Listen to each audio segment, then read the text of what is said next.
करोड़पति किसानों की वो ट्रिक जिससे वो 5 रुपए किलो के प्याज को 70 से 100 रुपए किलो में बेचकर करोड़ों का मुनाफा कमा रहे हैं। ये असलियत है बाजार की, भारत के बाजार की, और भारत के मार्केट का सबसे बड़ा तुर्क हमेशा से जो रहा है, जिसने सरकारें तक गिरा दी है, वो है प्याज। दोस्तों, प्याज की स्टोरेज से ज्यादा पैसा कमा रहे हैं लोग प्याज की खेती करने से। ये रियलिटी है और किसानों को ये प्रॉफिट मिलने वाला है एक और नई नीति के तहत। ध्यान से सुनिएगा इस वीडियो में, कैसे हम बताने वाले हैं कि कैसे सीजन में प्याज उगाकर उसे स्टोर करके करोड़ों रुपए कमा रहे हैं देश के किसान। ध्यान से सुनिएगा इस वीडियो को। देखिए, हमारे देश में एक प्याज की साइकिल चलती है, जिसे अनियन साइकिल कहें तो गलत नहीं होगा दोस्तों। अनियन साइकिल कुछ इस प्रकार से चलती है। हर साल नवंबर के महीने में प्याज के बीज बो दिए जाते हैं और अगले साल मार्च में उसे हार्वेस्ट कर दिया जाता है। नवंबर से मार्च तक का सफर होता है। प्याज की जो प्राइस होती है मार्च और अप्रैल में, वो 5 रुपए से लेकर के 20 रुपए पर केजी तक रहती है, जो कि मार्च अप्रैल के बाद जून में बढ़कर 10 से 12 रुपए केजी हो जाती है। जुलाई तक ये कीमत 15 से 20 रुपए केजी के बीच में लिंगर करती है। लेकिन जुलाई के जस्ट बाद, बरसात के जस्ट बाद जो महीने आते हैं, उसमें प्याज के प्राइसेस 40, 50, 60, 70 से लेकर कभी कभी 100 भी क्रॉस कर देते हैं दोस्तों। और हम सबको मालूम है कि भारत के अंदर शादियों के 2 ही अच्छे सीजन होते हैं, एक तो सर्दियों में और दूसरा गर्मी की छुट्टियों में। तो सिचुएशन ये होती है कि सर्दियों के वक्त जब प्याज की जरूरत पड़ती है तब प्याज महंगा हो जाता है और यहीं पर पैसा पीटते हैं स्टोरेज वाले। ध्यान से सुनिएगा इस वीडियो को, क्या चल रहा है भारत में। देखिए, होता यह है कि जब नवंबर में बीज बोता है किसान और मार्च में फसल कटने लायक हो जाती है, हार्वेस्टिंग का सीजन आ जाता है, तो जो खरीदार होते हैं, जो बिचौलिए होते हैं खासकर, वो पहुंच जाते हैं किसान के खेत में और कहते हैं, मैं खेत पे खेत तेरा पूरा जो प्याज है वो खरीद लूंगा 5 रुपए 6 रुपए रेट में, कभी कभी 7-8 रुपए पहुंच जाता है, उतने में रेट में जो प्याज को खरीद ले आते हैं। लेकिन अगर किसान उसे नहीं बेचता है, किसान को मार्केट के फ्लक्चुएशन का अंदाजा, उसे मालूम है कि प्राइस कैसे ऊपर नीचे होता है, और अगर किसान के पास में एक अच्छी स्टोरेज फैसिलिटी है, अब ध्यान से सुनिएगा, स्टोरेज फैसिलिटी का ये मतलब नहीं एकदम world class state of the art storage facility की जरूरत हो, थोड़ी मोड़ी थोड़ा टेक्नोलॉजिकल नॉलेज के साथ में सिंपल चीजों से भी स्टोरेज फैसिलिटी कम दाम में क्रिएट की जा सकती है। सबसे बड़ी बात है कि सरकार खुद 50% सब्सिडी देती है अनियन स्टोरेज फैसिलिटी बनाने के लिए किसानों को। तो ये बहुत बड़ा फायदा है किसानों के पास। तो अगर किसान उस बिचौलिए को नहीं बेचता है 5 रुपए किलो में अपना प्याज, तो स्टोरेज फैसिलिटी में उसे रखता है और 3-4 महीने का वेट करता है। 3-4 महीने के बाद उसे मार्केट का रेट समझ में आने लगता है, कहाँ मैं 5 रुपए में बेचने वाला था और कहाँ आज का दाम 40 रुपए हो गया, 70 रुपए हो गया, 100 रुपए हो गया। उसके बाद वो प्याज निकालता है मार्केट में, उसे सेल करता है और ताबड़तोड़ मुनाफा कमाता है। और दोस्तों, इस तरीके से कहा गया पैसा कमाना आसान नहीं है। इसी तरीके से प्याज के स्टोरेज का बिजनेस भी इतना स्ट्रीमलाइन और एकदम सुगम नहीं है। प्याज जो होता है, प्याज दरअसल जब उसे स्टोर किया जाता है तो वो नमी छोड़ता है, मॉइस्चर छोड़ता है, जिसके चलते वो सूखने लगता है और सूखने की वजह से उसके बाहर के जो छिलके होते हैं धीरे धीरे उतरने शुरू हो जाते हैं, उसका वेट गिरना शुरू हो जाता है। एक रिपोर्ट के हिसाब से प्याज को अगर स्टोर किया जाए तो डिपेंडिंग अपॉन कितने देर के लिए उसे स्टोर किया जा रहा है, कितने महीनों के लिए उसे स्टोर किया जा रहा है, उसका वेट 50% तक गिर सकता है। तो माना जाए तो अगर किसान ने 100 किलो प्याज उगाया है, उसे 4 महीने वो स्टोर करता है तो 50 किलो प्याज हो जाएगा। पर प्रॉफिट के हिसाब से 50 किलो जो है वो भी ज्यादा दे सकता है, पैसे प्रॉफिट कमा के दे सकता है।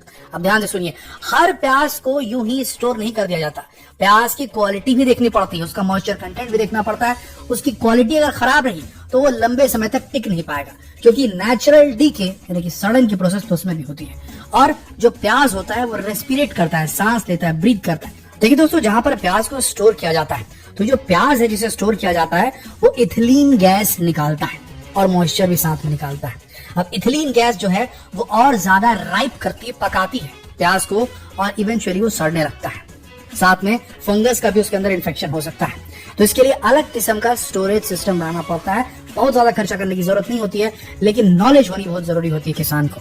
कंट्रोल एनवायरनमेंट डेवलप करना पड़ता है, तापमान को कंट्रोल करना पड़ता है कि वो ज्यादा गर्म अगर हुआ तो प्याज सूखने लगेंगे। तो टेम्परेचर को कंट्रोल करने के लिए इवन रेफ्रिजरेटिंग यूनिट्स भी लगाए जा सकते हैं।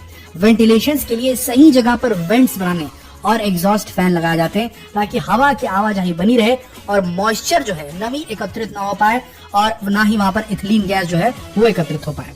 उसके बाद में इस्तेमाल किया जाता है मॉइस्चर कंट्रोल मैट्स का, जूट की लाइनिंग का, उसके ऊपर इन्हें बिछाया जाता है। तो ये जूट की लाइनिंग जो होती है, जो मैट्स होते हैं, बोरे जो होते हैं, वो दरअसल प्याज का मॉइस्चर जब वो निकालता है, पसीजता है, उसे सोख लेते हैं और हवा की ट्रांसपेरेंसी रहने से कुल मिलाकर के जो प्याज है वो लंबे समय तक हाई क्वालिटी बना रहता है। इथिलीन गैस को अब्सॉर्ब करने के लिए बाकायदा इथिलीन अब्सॉर्बर्स भी लगाए जाते हैं जो इथिलीन गैस को अब्सॉर्ब करते हैं और सब कुछ एकदम मेंटेन रखते हैं। एलईडी लाइटिंग, स्पेसिफिक वेवलेंथ की एलईडी लाइटिंग भी मिलती है, जिसे इंस्टॉल कर देने से स्टोरेज फैसिलिटी में प्याज जो है लंबे समय तक जो उसकी क्वालिटी मेंटेन रहती है। दोस्तों, इन सारी चीजों के चलते होता ही है कि प्याज अपनी क्वालिटी को मेंटेन करता है और उसके बाद इसे बेचने से प्रॉफिट होता है। तो सबसे पहली चीज, जब खेत से उपज निकलती है तो उसका सॉर्ट करना पड़ता है, उसको छांटना पड़ता है, कौन सा प्याज स्टोर करने लायक है, कौन सा तुरंत बेच देना चाहिए ताकि रिस्क न रहे खराब होने का। और उसके बाद में ये सारी चीजें जो हमने आपको बताई स्टोरेज फैसिलिटी के अंदर होनी चाहिए, तब उसके बाद जो है प्याज टिक पाएगा। अब आपको कैलकुलेट करके रख लेना होता है, किसान कैलकुलेट कर लेते हैं कि 50% तक तो इसका वेट जो है टूट सकता है, वेट लॉस हो सकता है। तो उसके हिसाब से वो मेजर करता है कि मेरा वेट लॉस भी होगा। तो मैंने कितने का प्याज यहाँ रखा था 5 रुपए के हिसाब से, और कितनी प्राइस की ब्रेक पर मेरे को इसको बेच देना चाहिए अगर वो ज्यादा खराब हो रहा है। टाइम टू टाइम चेक भी करना पड़ता है कि अगर कोई प्याज खराब हो तो उसे निकालना पड़ता है लॉट से, अन्यथा वो बाकी प्याज को खराब कर सकता है। और मिलाकर देखा जाए तो प्याज के स्टोरेज से अच्छा खासा फायदा किसान उठा सकता है। और जैसे कि मैंने आपको बताया कि सरकार ऑलरेडी जो प्याज को स्टोर करने का शेल्टर होता है, स्टोरेज फैसिलिटी होती है, उसको बनाने के लिए 50% जो है सब्सिडी बाकायदा देती है। तो यहाँ पर जो मेन है रिस्क मैनेजमेंट यहाँ पर आना चाहिए और प्लानिंग करना आना चाहिए किसान को। किसान को समझना पड़ेगा कि मार्केट का जो उतार चढ़ाव किस प्रकार का चल रहा है, मार्केट में सप्लाई और उसके बाद में उसकी डिमांड, इसको स्टडी करना पड़ेगा। ये देखना पड़ेगा कि अगर मैं स्टोर करने की बात कर रहा हूँ प्याज, तो आसपास के इलाके में कितनी पैदावार हुई। अगर वहां कम पैदावार हुई तो स्टोर करने से फायदा होगा, ज्यादा पैदावार हुई तो वो भी स्टोर करेंगे और उसके बाद लंबे समय तक वो रेट जो है बना रहेगा। तो अगर किसान को ये डिसीजन भी लेना आना चाहिए कि भाई अभी इतना रेट मेरा बन चुका है, 5 रुपए मैंने खरीद करके या 5 रुपए मैंने उगा करके इसको स्टोर किया था, रेट अभी 30 रुपए पहुंच चुका है, मेरा जो वेट है 50 किलो तक गिर चुका है, अगर मैं 30 में बेचूंगा तो मेरा प्रॉफिट होगा, मुझे 100 तक के रोकने की कोई जरूरत नहीं है। तो डिसीजन मेकिंग कैपेबिलिटी भी रिस्क मैनेज करने के लिए जरूरी किसान के अंदर होनी। इसके अलावा दोस्तों, क्वालिटी का प्रिजर्वेशन अगर नहीं हुआ तो प्याज खराब हो सकते हैं और नुकसान हो सकता है। लेकिन देखा जाए तो कुल मिलाकर ये बहुत अच्छा सौदा है। अनियन स्टोरेज से कई सारे किसान भाई काफी पैसा कमा रहे हैं और आने वाले वक्त में सरकार भी जो स्टोरेज फैसिलिटी बनाने का जो अनुदान है उसको बढ़ाने वाली है और बढ़ा चुकी है ऑलरेडी। 50% जो है वो सब्सिडी में चल रहा है। तो देखा जाए तो देश के अंदर प्याज बहुत इंपॉर्टेंट होता है दोस्तों, प्याज बहुत ज्यादा चलता है हमारे देश के अंदर। कोई बेसिक क्विज़ीन नहीं जहाँ प्याज न डलता, कोई वैसी खाने की रेसिपी नहीं भारतीय फूड में जिसमें प्याज न डलता। ऐसी स्थिति में जो शादी ब्याह का भी सीजन रहता है उसको ध्यान में रखते हुए फार्मर्स की जो अनियन साइकिल देश के अंदर चलती है, जिसमें जो मार्च अप्रैल का महीना रहता है उस वक्त प्याज सबसे सस्ता रहता है। जुलाई आते आते प्याज के दाम बढ़ने शुरू हो जाते हैं और सर्दियों तक प्याज के दाम बहुत ज्यादा बढ़ जाते हैं, जनवरी तक तो बहुत ही बढ़े रहते हैं। तो सही समय पे प्याज की बिक्री से काफी मुनाफा कमा रहे हैं देश के किसान। आशा करते दोस्तों इस वीडियो से आपको कुछ नई जानकारी मिली होगी। तो अगर ये वीडियो आपको पसंद आई तो इसे अपने तक बिल्कुल सीमित न रखें, इसे शेयर करें फेसबुक पर, व्हाट्सएप पर, यूट्यूब पर। जल्द मिलते हैं आपसे इस वीडियो में, तब तक आप सबका इस वीडियो के अंत तक रहने के लिए दिल से धन्यवाद।